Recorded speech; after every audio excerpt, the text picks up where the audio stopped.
ഇന്ന് നമ്മളില്ലേ നമ്മളെ സാധാ മെഴുകുതിരി സ്വന്തമായിട്ട് തിരിച്ചെത്തണ മെഴുകുതിരിയില്ലേ രണ്ടും കത്തിച്ചിട്ട് നമുക്ക് ഊതി വെക്കാം കേട്ടോ. ഏതാ പെട്ടെന്ന് കിടന്നതൊക്കെ നോക്കാം. ഇപ്പം നമ്മൾ രണ്ടും മെഴുകുതിരി എടുത്ത് സ്റ്റാൻഡിൽ വെച്ചിട്ടുണ്ട്. നമ്മൾ കത്തിക്കാൻ പോകട്ടെ. രണ്ടെണ്ണം കൂടി ഇതാ തീപ്പെട്ടി എടുത്ത് കത്തിക്കാൻ പോവാണ്. നമ്മളെ സാധാ മെഴുകുതിരി, ഇത് തിരിച്ചെത്തുന്ന മെഴുകുതിരി. തിരിച്ചെത്തുന്ന പറയണത് എന്താ, ഒരു പ്രാവശ്യം ഒരു മിനിറ്റ് ഒന്ന് നിൽക്കണം, എന്നാലൊക്കെ തിരിച്ചെത്തുള്ളൂ. ഇത് നേരത്തല്ലേ ഒന്ന് കെടുത്തിണ്ടായിരുന്നു, വെള്ളം ഒഴിച്ചൊന്ന് കെടുത്തിണ്ടായിരുന്നു. അപ്പം അത് കാരണം തോന്നുന്നുണ്ട് ഇത് കത്തണില്ലേ. നമുക്ക് വേറെ ഒന്നെടുത്ത് കത്തിച്ചോക്കാം. വേറെ ദീപം നമുക്ക് കത്തിച്ചോക്കാം.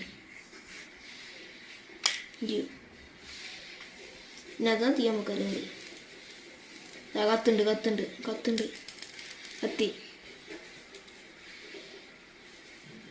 നമ്മൾ നേരത്തെ വെച്ചിരുന്ന സ്ഥലം തന്നെ ഒന്ന് ചൂടാക്കിയിട്ട് അവിടെ തന്നെ വെക്കട്ടോ. കൈയൊന്ന് പൊള്ളി ചെറുതായിട്ട്.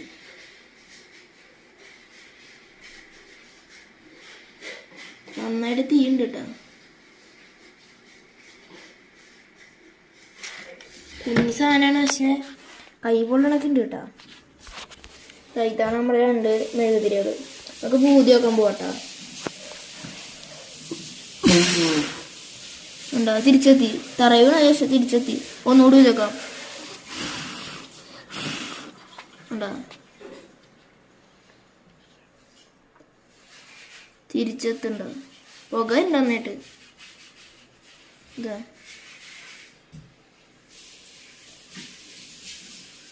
കണ്ട, തീപ്പൊരിയൊക്കെ ഉണ്ട് ചെറുതായിട്ട്.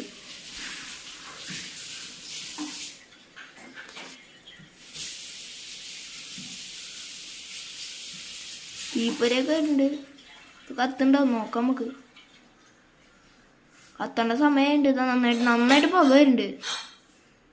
നമ്മളെ തീ കത്തിക്കും. ഇതാ ചെറുതായിട്ട് കത്തി. നമ്മുടെ ഈ വർഷത്തെ മീശ കംപ്ലീറ്റ് ആയി. പക്ഷെ ഇത് നമുക്കില്ലേ, വെറുതെ ഇങ്ങനെ വീണ്ടും ഊതിക്കഴിഞ്ഞാൽ നമുക്ക് കിട്ടാം. വീണ്ടും ഊതിക്കഴിഞ്ഞാൽ നമുക്ക് എടുത്താൻ പറ്റില്ല.